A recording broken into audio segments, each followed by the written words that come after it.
What is up, guys, and welcome back to the channel, guys. I decided to check out this video. I kept seeing it, for the past week or so, and I was like, you know what? Let me check this out. My guy here with how I view the U.S. after 12 years living abroad. This was the most years I think I've seen somebody living abroad. Usually, I think probably the most I've seen maybe 5 or 6. Could be a little less than that, but 12 years.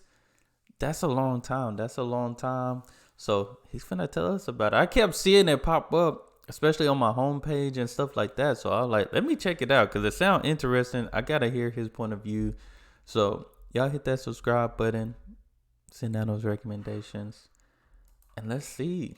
12 years. I've been living abroad for 12 years now, and I thought it'd be interesting to talk about how my opinions and how my views have changed on the US after living abroad for so long. I saw a TikTok asking other Americans that live abroad the same question, how their views have changed since they've moved abroad and how they view the US now. And I thought it'd be interesting to add this into my 12 Years Abroad series, so let's jump right in with number 12, which is freedom. We are jumping right into it with freedom. If you know anything about the US, then you know what I'm talking about. Yeah. The US prides itself on its freedoms. I don't know how many times I was told growing up that America is the land of the free and the home of the brave, and I should be willing to die for that freedom. As you can imagine, I just kind of believed it because I didn't know better, and why would they lie about that? Well, I can tell you my opinion has definitely changed since traveling and living abroad. It turns out the US isn't even in the top 10 freest countries according to the Human Freedom Index. It is in the top 20, ranked at 15, but the way the media and government talk about freedom in the US makes it sound like all other countries are imprisoning their people and forcing them to work, which is kind of ironic because the US actually ranks number 1 in incarcerated people. That's crazy because I just seen this same week that there is a freedom list and we were ranked number 50. That's what I don't understand. And I just told somebody that the other day that we are number 1. How are we the land of the free, but we're number 1 in taking freedom? Make no sense. According to World Prison Brief, the United States leads the world in total number of people incarcerated, with more than 2 million prisoners nationwide. My views have definitely changed on the US being the freest country in the world. The US does have a lot of freedoms and has a strong judicial system, but so do other countries around the world. And the US is not ranked number 1.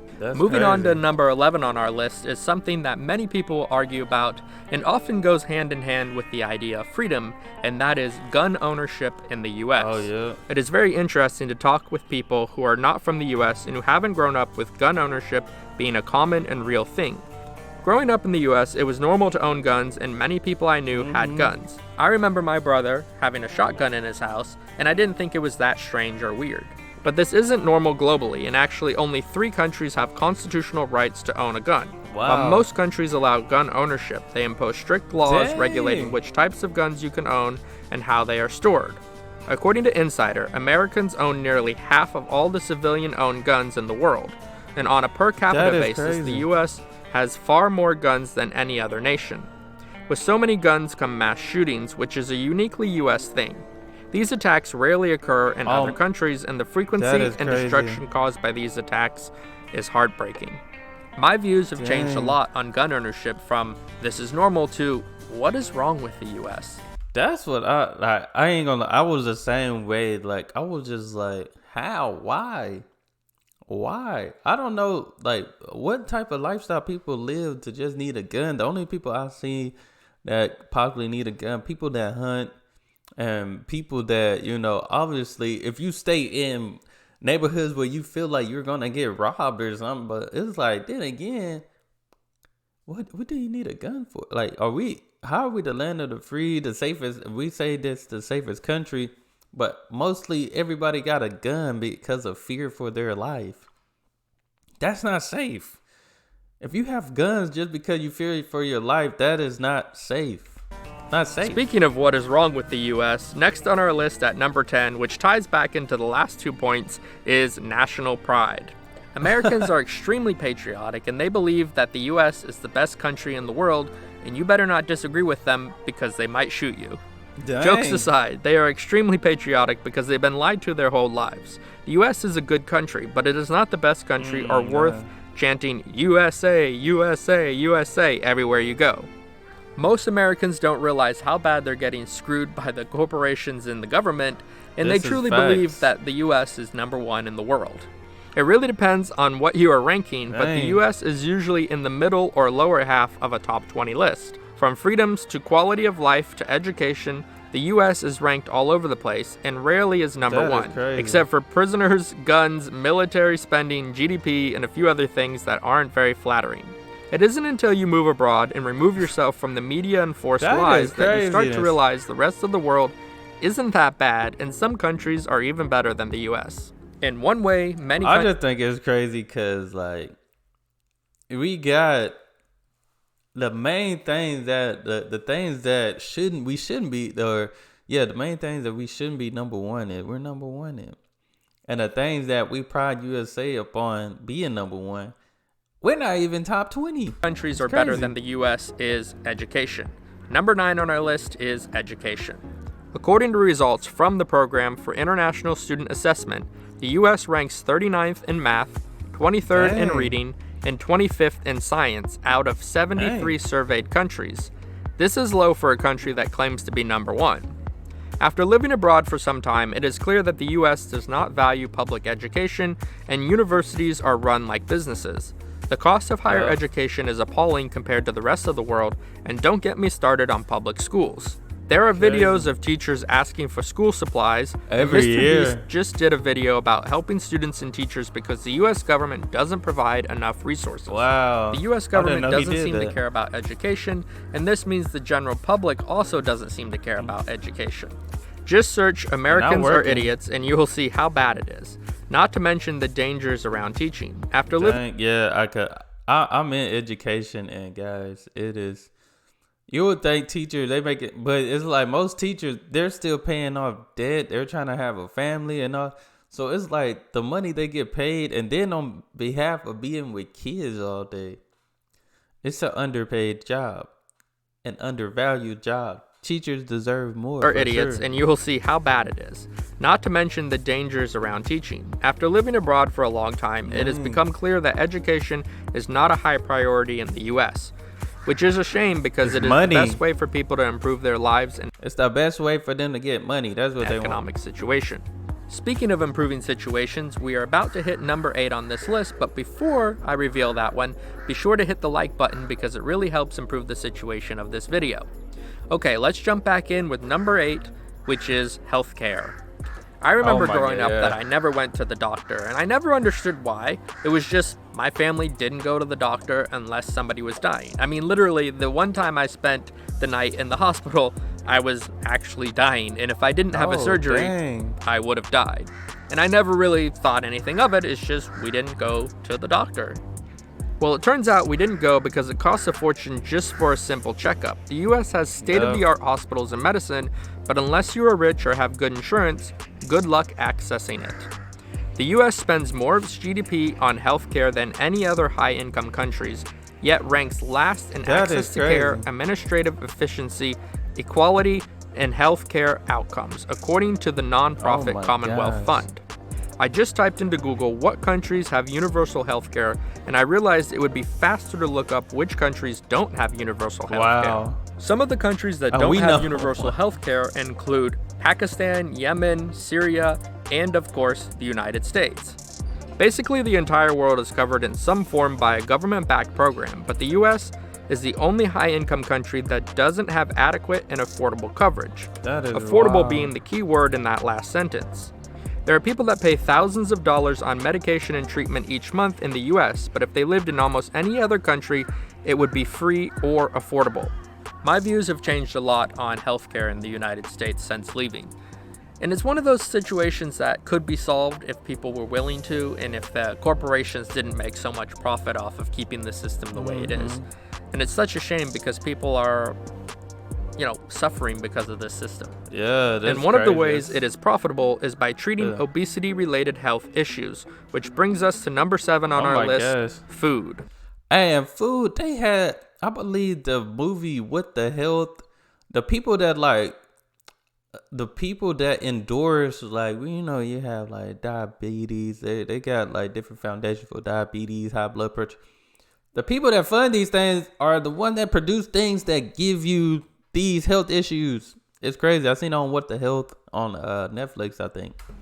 In the TikTok video I was watching about Americans and how their views had changed after living abroad, many of them were complaining about gaining weight or getting sick when they moved back to the United States because of the food. The food industry in the US is basically producing poison. The FDA allows food and packaging companies to use harmful chemicals when handling and processing food. These chemicals end up in the food, which can cause cancers and other health problems. Again, growing up in the US, eating Pop-Tarts for breakfast seemed like a normal thing to do. Especially Little Debbie snacks and mac and cheese with hot dogs was a balanced diet, all washed down with Coca-Cola. It wasn't until I moved that I realized that some of the obesity problems in the US are actually food problems. Yeah. It is easy to blame and say it is an individual's problem, which is part of the problem. But also a lot of the issues are related to the food industry and access to healthy foods. Fast food, bad food is cheap. It's cheaper. Healthy food is expensive. I just paid $10 for strawberries. $10 for strawberries.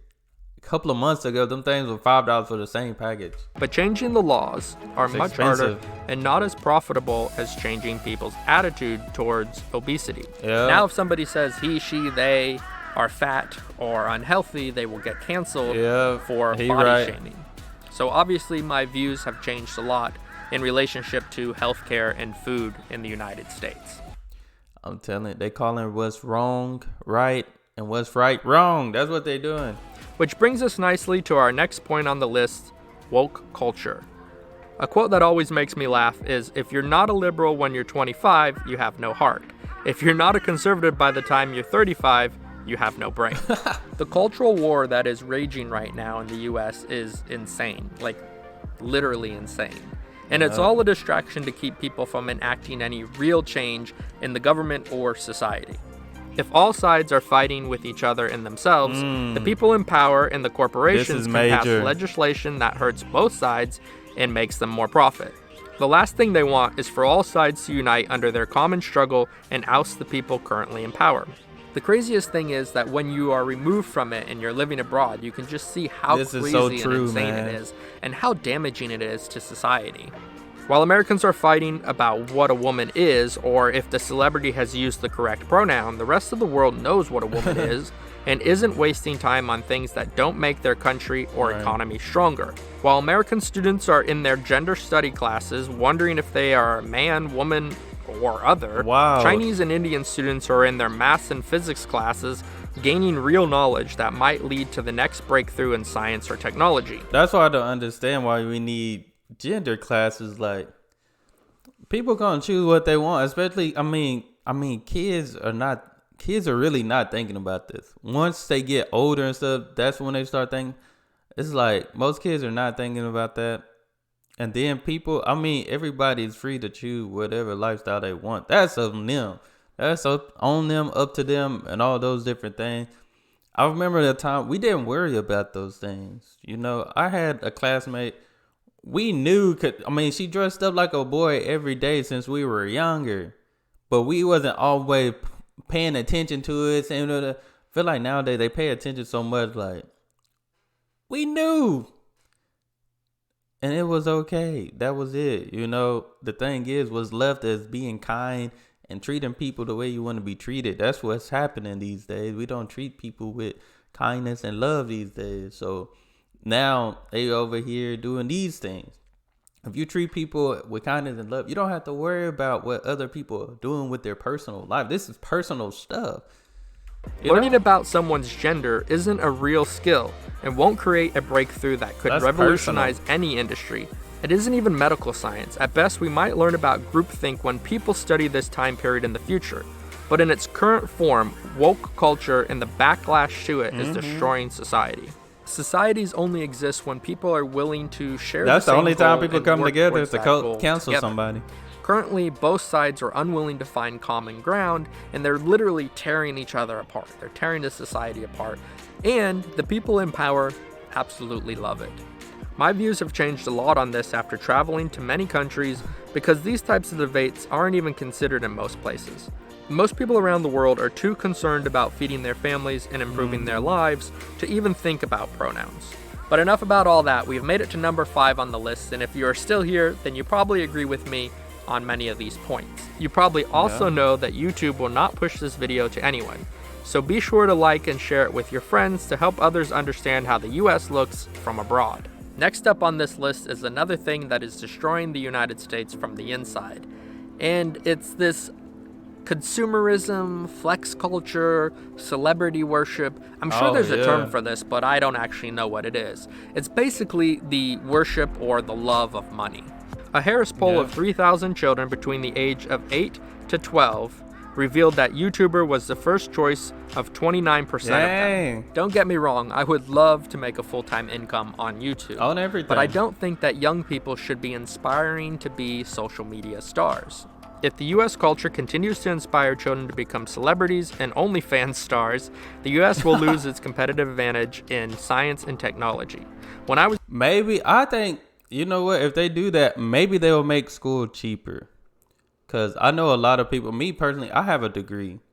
I have two. I have my associate's and my bachelor's degree. I don't use it. Even when I graduated, I didn't use it. I went to school for engineering. Then I realized later that I didn't want to do this. So I ended up graduating with applied arts and sciences. And then I worked in education for the 3 years. Just because it was so hard for me to get an internship. So I got into education, and now, I sub from time to time. But other than that, it's like kids are going to realize I'm going to college and I'm going to be paying. They pretty much giving me money to get an education to pay them back for the rest of my life. It's not making sense because other countries have free college. Which of course come with taxes, not free, but it's already included in their taxes type of thing, so I think kids are going to start realizing it's too much money. I don't even think it's the point of not wanting to be an astronaut, not wanting to be a doctor, a lawyer, and all. I think it's going to be the point of money because they're going to realize I can help my family a little bit more being a YouTuber, especially if it works, because I don't see YouTube going anywhere. I think YouTube just started paying people the 2010s. Cause I've been watching YouTube since I was young. I've been watching YouTube since I was in the 7th grade, 2007. I think it came out in 2005, 2007, somewhere around there in the early 2000s, late 2000s. So I don't think it's going nowhere because that's what everything is now. But I think here it's going to eventually be, it's too much money to not make enough money. Because I have 2 degrees and I still made less than $40,000 when I was able to use that degree, and it wasn't even in my major. And I seen something that said for a master's degree, they were trying to pay somebody $15 an hour and they required a master's degree. So degrees are becoming very less valuable here because you need experience. It's all about experience, and you can't get that experience unless you know somebody to get in a certain job or position, to make something happen. So, but this is a good topic to talk about because I think kids want to be YouTubers. I think it's more than just fame, because we used to see MTV and all these celebrities and want to be famous still on TV. Thing is, there's so many YouTubers out here. Not everybody is famous. A lot of subscribers don't equal fame. To me personally, a lot of subscribers don't equal fame. It's just people that want to, watch your content and support you and stuff like that. I was growing up, children want. Now, OnlyFans is another story. OnlyFans is something different. I don't think they're using it for what it's supposed to be intended for. But that's another topic. To be doctors, astronauts, teachers, and scientists. Sure, there were some kids that wanted to be WWE stars or actors. Oh, yeah, that was me. But they were usually outliers and not the norm. Nowadays, based on the polls, children want to be YouTube stars and they look up to Mr. Beast. I get the appeal of money and fame, but it is a slippery slope. If children look up to YouTubers, celebrities, and hustle culture promoters, and not doctors or scientists, I feel the future is doomed. The internet has created a lot of opportunities for new work and ways of making money, but very few content creators are curing cancer or creating the next tech revolution. But then again, sometimes you can find everything you need on YouTube other than like maybe being a doctor. So everything else is pretty much searchable on YouTube though. If all the kids want to be YouTubers, who is going to build the future? Speaking of building the future, we all have to work, which brings us to our next point. The U.S. mistreats employees. More than 120 countries around the world provide paid maternity leave and health benefits by law, including most industrialized nations except Australia, New Zealand, and the United States, according to reports from the International Labor Office. Just think about that for a second. Mothers who have just given birth are not given paid maternity leave by U.S. law. Dang. Because there are no laws on the books, it is up to employers to decide how much time and money new mothers are given. This is supposed to be a happy moment in a couple's life, but most parents miss out on important bonding because they have to go back to work. So true. You'll be lucky to get 3 or 4 weeks off, and even luckier if it's paid. If you're commenting about the Family and Medical Leave Act of 1993 right now, I get it, there are some protections. But that really only covers unpaid leave. With the average family in debt and less than $6,000 in their bank accounts, it is hard to take 12 weeks unpaid leave. Maternity leave is just one example of how U.S. employees are getting hurt. Another good example is employment at will contracts, which only benefit the employer. Because many workplaces don't offer full-time contracts with salaries and benefits, employees are constantly anxious about their jobs. There is little job security with employment at will contracts, which pressures workers to work harder and longer because they are worried about losing their job. These types of contracts allow managers to create schedules that keep employees from reaching full-time hours, which means companies don't have to pay for insurance or other benefits that full-time employees should receive. Employers have even gone farther by creating gig work and refusing to classify workers as employees. And I'm telling you, even with gig work, like I've seen people do gig work full time because the job just wasn't secure, and you can make more. People was able to make more money. People doing gig work, making more money than they would on a job, and it's flexible. It's way more flexible, and you can actually I think there's like a third party insurance where you can get some insurance and coverage and all that stuff, even just doing gig work. So reducing their tax, insurance, and benefit obligations. They create campaigns claiming that it is good for employees and that it provides more flexibility, but in reality, it only burdens workers. People don't want to feel insecure about their livelihoods. Reports and studies show that people are more productive and happier when they feel secure in their workplace. Employment isn't always fair and balanced in the United States, and 2 things really jump out to me when talking about this. First, Americans have been trained to hate unions. It is surprising just how much effort has gone into breaking or stopping unions. This is a video in itself, but history has shown that workers have benefited the most when strong labor unions force business owners to increase wages and provide more benefits. But because this history is not taught in schools, call back to my previous point, workers believe unions cost them money and don't help their employment situation. The second thing I've noticed is that people define themselves by their work. They are what they do. In other countries, people are more concerned about their family relations or hobbies, but in the US, your job is who you are and everything else is secondary. Because success is defined by money and not happiness or relationships, people in the US are obsessed with their careers. This creates a culture of unfulfilled and unhappy people because they care so much about their work, but their employer doesn't care about that. I'm not saying it's perfect around the world, but there does seem to be a hyper focus on productivity and self-worth through work within the United States, which should be changed to create a better working environment for US workers. We are about to make it into the top 3 ways my views have changed on the US, but before we make it to number 1, be sure to hit the like button because I'm afraid that YouTube will suppress this video. YouTube doesn't always push videos that tell the truth, so hit that like button or share it with a friend because they might also like the video. Moving on to number 3, transportation. Oh, yes. This one might seem strange at first, but let me explain. If you live in the United States and you want to get around, you have to own a car. Period. Most cities do not have adequate public transportation or even good bike lanes. The US is car dominant, and without a car, you will struggle to do basic tasks. Things have changed in the last 12 years with ride-sharing apps and food delivery apps, but it is still really difficult to get around in the United States if you don't own a car. Growing up in the US, that seemed normal because it is normal for the US, but outside of the US, many countries have decent public transportation. Countries like the Netherlands, Sweden, and Denmark all have designed cities to incorporate biking, and many people bike to work. Many countries in Asia, like Japan, Korea, and China, have subways and high-speed trains connecting cities and areas, which makes it convenient to get around. With all the money the US government spends on the military and subsidies, it could have redesigned many of the cities to include bike lanes and subway systems. When people feel safe on the roads and the cities encourage biking, people will bike. There are enough examples of cities redesigning their downtown areas and encouraging biking to support the investment, but despite these examples, nothing seems to change. Bus routes, subways, trains, and bike lanes are not developed despite evidence that it improves people's lives and commutes. If the US took a little bit of their military spending and diverted it back into infrastructure, they could create more jobs in better cities. My opinions on public transportation have changed a lot after living and traveling in cities that have good public transportation. Speaking of government spending, number 2 on our list is the US government, and there are 2 things I want to talk about.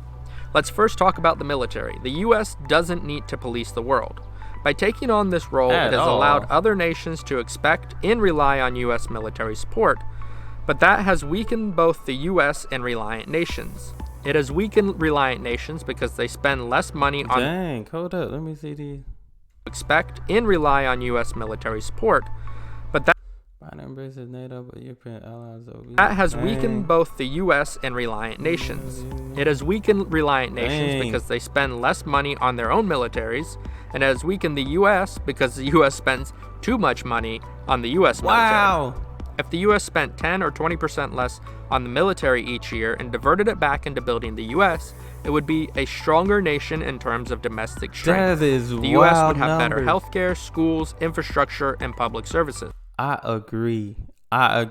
Dang, I was just telling somebody, that's a lot of money that we put into, but he made sense. It don't even take that much. Like, we put back billion. We can really have some free tuition, some better transportation, and free healthcare, universal healthcare, if we take just a little bit from that little budget right there. We could. But that will never happen because the US government is fractured and dysfunctional, which brings us to the second point that I want to address. The 2 parties are not working to benefit the people, and because of this, people are voting more and more extreme. The US government allows lobbies to push specific agendas that don't benefit the people, and because of this, the people vote for anyone that promises change. Right or left, it doesn't matter because both sides are becoming more and more unhinged. The 2 sides are no longer working together, and the lobbies are funding special projects that only benefit the corporations. The politicians are corrupt and always have been, but now it seems like there is less cooperation between the 2 sides, and this is all spurred on by the mainstream media, which brings us to our final point. But before I talk about the mainstream media, be sure to hit that like button because YouTube is part of the problem and they will probably suppress this video. Okay, let's talk about the US media. It's all fake news. I don't support Trump or his policies, but I totally understand him and why people voted for him. He coined the term fake news, but he's not wrong. You can't even really call it news anymore, and it's bad on both sides. In the past, we used to have tabloids in the supermarkets at the checkouts, and they would always have the most ridiculous headlines like, woman gives birth to alien and claims the father is Joe Biden. We have the exclusive interview. You won't believe what she said. We all knew it was fake, but it was kind of fun to read. Nowadays, it's almost like YouTube when you have clickbait thumbnails, to be honest, but yeah, it is. I'm telling you, the fake news thing it's crazy. It's crazy. This is every news headline. Because the news is a business and needs to make money, they will print the most outrageous headlines to get more views and clicks. Mix the mainstream media in with social media and actual fake news by your favorite YouTuber, and you create a nation of misinformed people. If you can't distinguish between lies and truth, then you will forever be lost. And I feel many people in the United States right now are lost. They are fighting over lies, and because they want something to be true, they are willing to believe lies. This goes for both sides. Doesn't matter which opinion you hold about a topic, someone is creating content to push you farther down the rabbit hole. As long as there's money to be made off of content, then Fox and CNN and YouTube and TikTok and Facebook and Twitter, all of the social media platforms will continue to push this content out regardless of the truth. This is not just a US problem, but because most of the mainstream media is US based or US centric, and because most of the popular apps are US based, it is a major problem for the US. My opinion on news and popular apps have changed a lot after moving abroad, and I think this problem will continue until better regulations are implemented. You live in China. So there you have it, 12 ways my opinions have changed about the US after living abroad for 12 years. If you want to know where I've been living this whole time and why, click here. And if you want to watch more of the series, click here. I hope to see. I gotta see more of this series, Trip Bitten. This was good, man. I definitely agree. He made some good points. And not only the fact that he made good points, the experience. 12 years living away. Now he get to see it from an outsider's perspective. Man, this was good, man. Like, and me being an insider, I can't agree. It's just craziness. It's just, I don't know. It's money influence. We are a money influence country. We care about money more than people. That's what I feel. But I know I said a lot in this video already, so y'all let me know what y'all think in the comments below. Y'all hit that subscribe button, give this video a like too. You know, he said it a couple of times, so get this video a like. But that's all I have. Y'all be blessed, be the best, and be you. I'm out.